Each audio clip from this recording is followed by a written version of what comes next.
Yeah. Hi guys, welcome back to another scenario. So till scenario 1 to 9, which is already completed. If you have not watched, please watch. It is present in the YouTube. So I'm going to the next scenario, which is scenario number 10. So let us go. Remember guys, all these things are previously asked questions. Okay.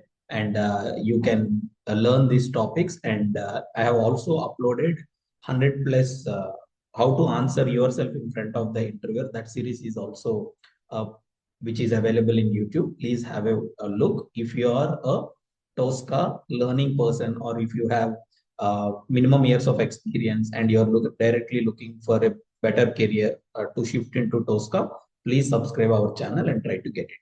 Now, without wasting any time, let us go ahead and understand scenario number 10. So what is scenario number 10? It's very simple. Okay, so we are doing 100 plus scenario series. This is the scenario number 10th, guys. So we have a value called 5.5.76543, whatever it is. There is a decimal value. Decimal means point value. If you have anything, we'll call it as decimal value. Now, buffer 505.76 means after point, two values you need to capture. We don't know at which point it comes dynamically. Okay, see guys, these all are previously asked scenarios. So that's why there can be question differences. So how they are noting down, how much they have understood, they have provided me. I'm doing a series. Okay, now 505.76, how to capture this. For example, we will go to our respective Tosca. Okay, so let us go to the Tosca and let us create scenario number 7. Okay, so now let us go to scenario number 7. In this scenario number 10, right? So now I have done 8 and 9 is already done, guys. Okay, now we will do the 10th. What is this 10th one? Let me do everything. Let me close everything. For example, I will take T-box set buffer. Okay, anything. If you want to store it in a value, we can use the T-box set buffer. That's it. Nothing more in it. It's very easy. Now you can take a direct standard module also if you need it. Okay. Else, if you want, I will take the general standard module. Okay, which I have already previously scanned it. Let me take that module in it.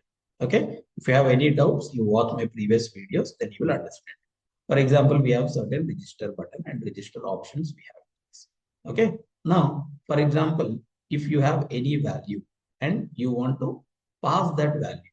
Okay. For example, you have this value. What we have 505.76543.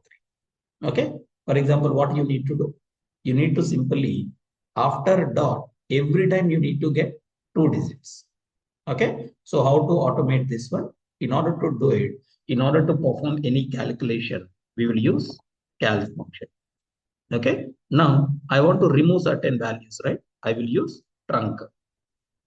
Okay. I will use trunc, open bracket and close curly bracket. Now what is the value I have?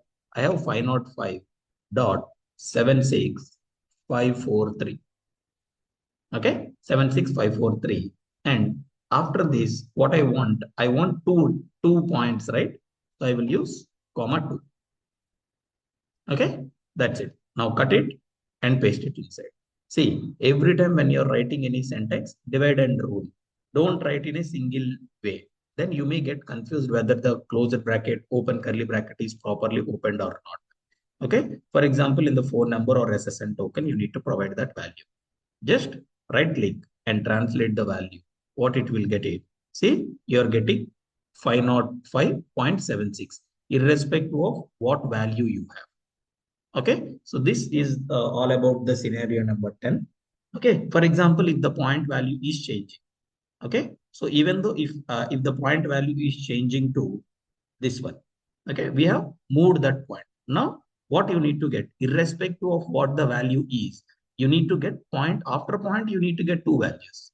Even though the point is changing dynamically, the value is dynamically changing. See, let me copy it and paste it over here so that you will understand. Okay, for example, you are using after 505.65. Even though if you have dynamically changing, so you want after point decimals, you need to have two values. That's it. We have a value, buffer the value 505.76. Now, if you want to buffer the value, what you need to do? You need to take the T box set buffer and drag the module and put it over here.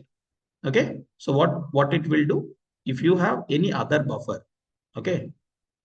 For example, what I will do, I will create one buffer value. Okay. So what is the buffer value you have? For example, if you have a buffer value, call it as amount. Okay.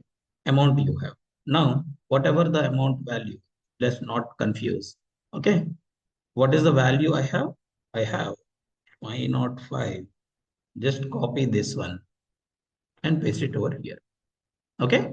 Now, what you need to do, you need to get amount with 2 digits, for example.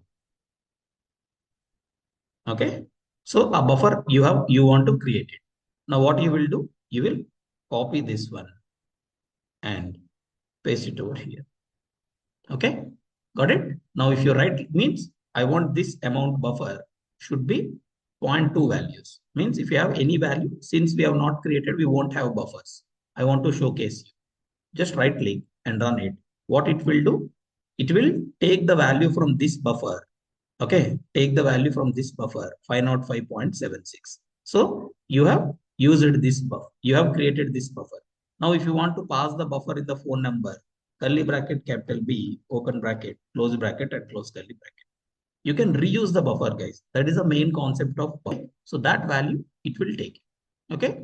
So in this way, you can buffer any particular value, and see you guys in the scenario number 11. So thank you so much for watching, and see you guys in the next scenario.